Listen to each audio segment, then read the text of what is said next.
Hi అండి, welcome back to my channel Lakshmi ముచ్చట్లు. ఈరోజు మనం చూడబోయే రెసిపీ బెండకాయ మసాలా కర్రీ. మన ఛానల్ని ఫస్ట్ టైం చూస్తున్న వాళ్ళు ఎవరైనా ఉంటే ప్లీజ్ సబ్స్క్రైబ్ చేసుకొని రెసిపీ మొత్తం కంప్లీట్గా చూడండి. ఫస్ట్ మనం ఒక 2 ఆనియన్స్ పెద్ద పెద్ద ముక్కలుగా కట్ చేసుకొని ఒక జార్లోకి తీసుకోవాలి.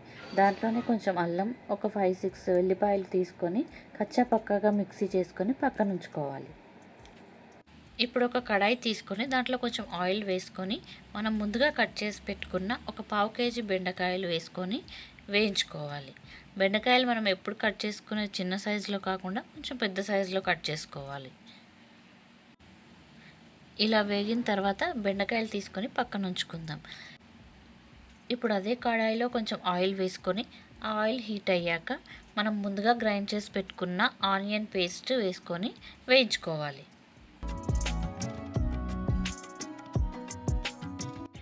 ఈ ఆనియన్ పేస్ట్ వేగే లోపల ఒక 2 టమాటోస్ తీసుకొని కట్ చేసుకొని పక్కన ఉంచుకోవాలి. ఆనియన్ పేస్ట్ మొత్తం మంచిగా వేగిపోయింది, బ్రౌన్ కలర్లోకి వచ్చేసింది. ఇప్పుడు మనం కట్ చేసి పెట్టుకున్న టమాటోస్ వేసుకొని వేయించుకోవాలి. టమాటోస్ మొత్తం సాఫ్ట్గా కుక్ అయ్యే వరకు వేయించుకోవాలి.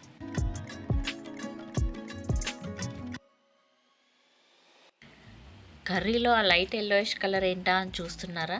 అదేం లేదండి, అది లైటింగ్ ప్రాబ్లం వల్ల అలా కనిపిస్తుంది. ఆ ప్లేస్లో ఫ్రంట్ సైడ్ విండో క్లోజ్ చేశాక ఆ లైటింగ్ మనకి సెట్ అయిపోయింది. టొమాటోస్ ఇలా సాఫ్ట్గా కుక్ అయ్యాక ఇప్పుడు దీంట్లో ఒక 1/2 టీ స్పూన్ పసుపు, 1/2 టీ స్పూన్ ఉప్పు, ఒక 1 స్పూన్ కారం, ఒక 1 స్పూన్ ధనియాల పొడి, 1/2 టీ స్పూన్ గరం మసాలా వేసుకొని బాగా కలుపుకోవాలి. ఇదంతా బాగా కలుపుకున్నాక ఇప్పుడు దీంట్లో ఒక 1 కప్ పెరుగు వేసుకోవాలి. పెరుగు వేసుకొని ఈ లో టు మీడియం ఫ్లేమ్లో ఉంచుకొని దీన్ని బాగా కలుపుకోవాలి.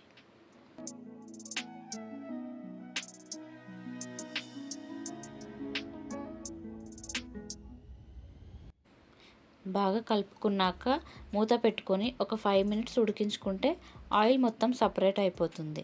ఇలా ఆయిల్ మొత్తం సపరేట్ అయిపోయాక దీన్ని ఒకసారి కలుపుకొని ఇందులోనే 1 గ్లాస్ వాటర్ పోసుకోవాలి.